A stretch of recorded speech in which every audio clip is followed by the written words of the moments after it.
मैं बेटों से निवेदन करूंगा, पिता वो दौलत है जो चले जाता है ना तो समझ लेना कि तुम्हारी तिजोरी का खजाना लुट गया।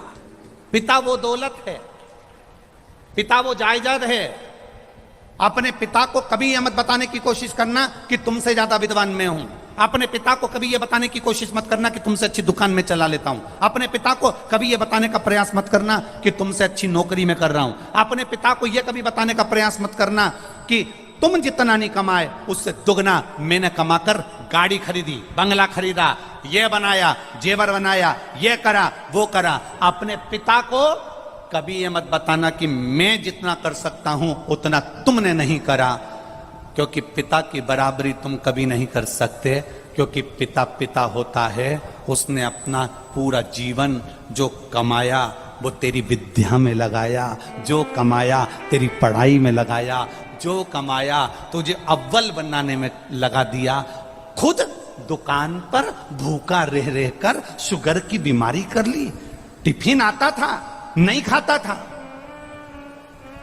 थोड़े दो ग्राहक और देख लेता हूं, दो ग्राहक और देख लेता हूं, थोड़ी देर से खाना खाऊंगा, थोड़ी देर से भोजन करूंगा, थोड़ी देर से रोटी खाऊंगा।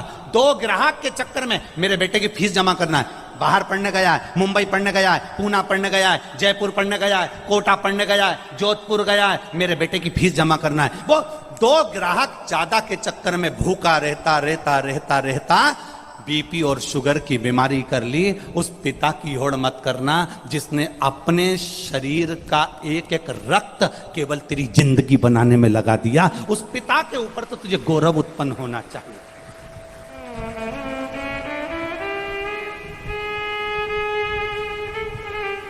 बड़ा दुख होता है जब किसी के मोबाइल पर हम स्टेटस पर देखते हैं ना और वो लिखते हैं माय वाइफ माय लाइफ। बड़ा दुख होता है जब किसी के मोबाइल के स्टेटस पर देखा जाता है कि माय वाइफ माय लाइफ। तुम्हारे लाइफ बनाने में तुम्हारी वाइफ ने क्या क्या करा एक बार पत्र में लिख के तो भेज भेरू। मैं तो इंतजार में बैठा हूं।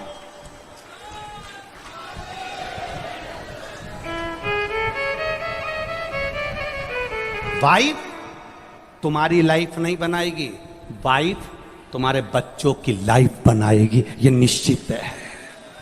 वाइफ, हां, वाइफ किस जगह पर खड़ी होती है? वाइफ लाइफ कब होती है?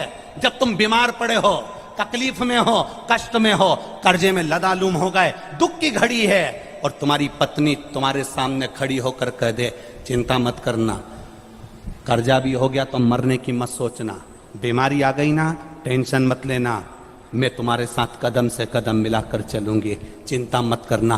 तब लिखना माय वाइफ माय लाइफ है। ये मुझे ज्ञान दे रही है, ये मुझे समझा रही है, ये मुझे ज्ञान का स्मरण करा रही है।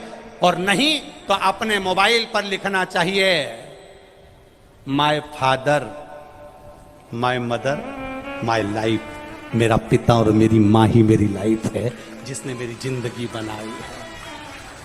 हम तुम्हारी पत्नी का विरोध नहीं कर रहे, क्योंकि हमें तुम्हारी पत्नी का विरोध करना भी नहीं है। जैसी मिली है तुम निभा रहे हो, हम तुम्हारी पत्नी का क्या विरोध करें?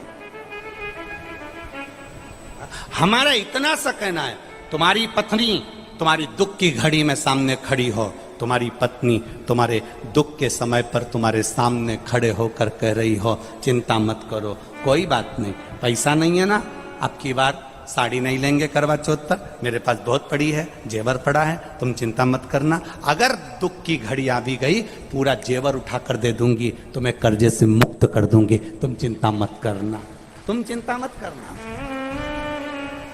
एक बात याद रखना, जब हमारे घर में दुख आता है तब हमारे घर का सोना बैंक में जाता है या दुकान पर जाता है?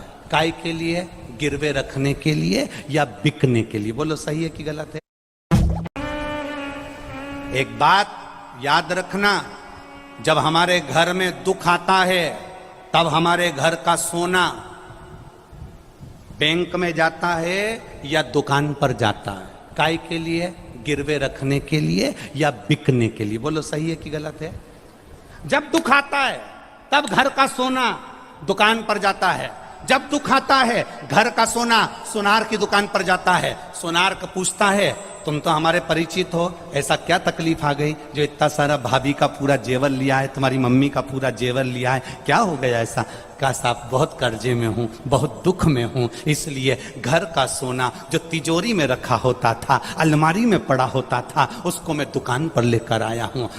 दुख की घड़ी में घर का सोना सुनार की दुकान पर जाता है, सुनार पैसे देता है, तब हमारा कर्जा चूक जाता है। जब दुख की घड़ी में घर का सोना सुनार के पास जाए तो समझ लेना कि दुख की घड़ी में अगर तिजोरी में रखा सोना दुकान तक जा रहा है तो दुख की घड़ी में हमें महादेव के दरवाजे तक जाना है, तो सोना दुकान पर नहीं जाएगा, अपने आप सब काम हो जाएगा।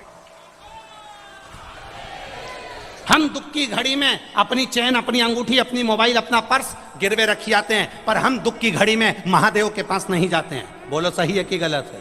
दुख की घड़ी आई, तुमने सोचा मेरी गाड़ी रख देता हूं, मेरा बंगला रख देता हूं, मेरा ये सामान रख देता हूं, मेरी चैन रख देता हूं, मेरी अंगूठी रख देता हूं। मेरा एक निवेदन है, अपने चैन, अंगूठी, मोबाइल, पर्स को गिरवे रखने से अच्छा, कर्जे में डुबाने से अच्छा, एक बार दुख की घड़ी में जैसे सोना सुनार की दुकान पर जाता है, ऐसी दुख की घड़ी में तुम मेरे महादेव के मंदिर में, लोग सोना दुकान पर ले जाते हैं, तुम 2 लोटा पानी महादेव के मंदिर में लेकर जाना, उसको चढ़ाना, 1 महीना इंतजार करना, फिर विश्वास रखना कि शिव पुराण सुनी थी तो 1 महीने में बाबा ने धीरे धीरे कर्जा चुकाया कि नहीं चुकाया। कहां से आएगा, कैसे देगा? उसका नाम कुबेरेश्वर महादेव है। वो साधारण नहीं है, बड़ा आनंद में बैठता है, अलमस्त होकर बैठता है, अपने पास कुछ नहीं रखता पर दुनिया को देने की सामर्थ्यता रखता है।